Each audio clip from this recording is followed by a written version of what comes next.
Hi అండి. Morning టిఫిన్లోకి idli పల్లి చట్నీ ఎలా తయారు చేసుకోవాలి ఈ వీడియోలో చూద్దాం.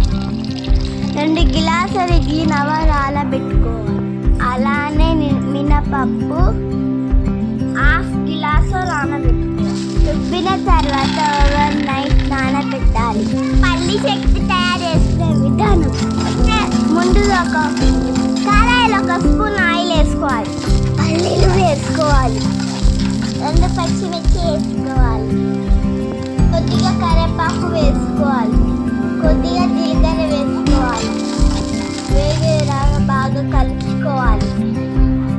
వేగిన తర్వాత పక్కకు పెట్టుకోవాలి. నైట్ నానబెట్టిన ఇడ్లీ పిండి ఇడ్లీ ప్లేట్లకి ఆయిల్ పోసుకోవాలి. అన్ని ప్లేట్లకి ఆయిల్ పూసుకోవాలి. తర్వాత పిండిని ప్లేట్లో పోసుకోవాలి.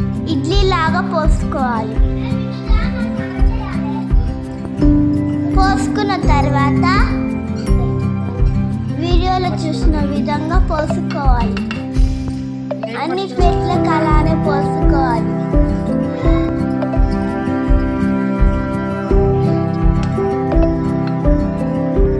అలానే పోసుకున్న తర్వాత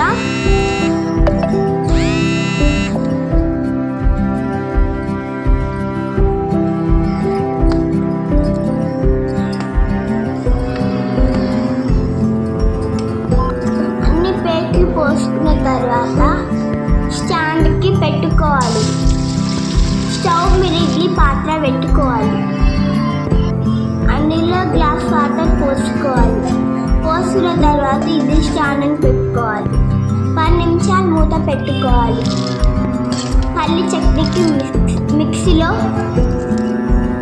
పల్లీలు అన్నీ మిక్సీ పట్టుకోవాలి. టేస్ట్కి సరిపోరా స్టవ్ మీద ఒక కడాయి పెట్టుకోవాలి. 2 స్పూన్స్ ఆయిల్ వేసుకోవాలి. పోపు దినుసులు వేసుకోవాలి. 2 వట్టి మిరపకాయలు వేసుకోవాలి.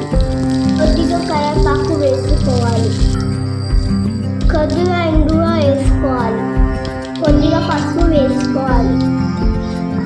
తాలింపు వేగిన తర్వాత చట్నీలో పోసుకోవాలి. అంతా కలిసే విధంగా కలుపుకోవాలి. 5 నిమిషాల తర్వాత ఇడ్లీ రెడీ అవుతుంది. ఒక్కొక్క ఇడ్లీని ప్లేట్లో వేసుకోవాలి. ఎంతో మెత్తగా స్పాంజీ లాగా హోటల్ స్టైల్లో ఇంట్లో తయారు చేసుకోవచ్చు. చిన్న పిల్లలకి పెద్ద పిల్లలకి ఎంతో ఇష్టమైన ఇడ్లీ పల్లి చట్నీ, ఇడ్లీ, కారం పొడి, కొద్దిగా నెయ్యి వేసుకొని తినాలి. సూపరు. మా వీడియో ఎలా అనిపించిందో లైక్ కామెంట్ చేసి చెప్పండి. అలానే సబ్స్క్రైబ్ చేసుకోండి ప్లీజ్. మరిన్ని రెసిపీస్ కావాలంటే ఆ వీడియోలో కామెంట్ చేసి చెప్పండి. తప్పకుండా ప్రతి ఒక్కరు సబ్స్క్రైబ్ చేసుకోండి.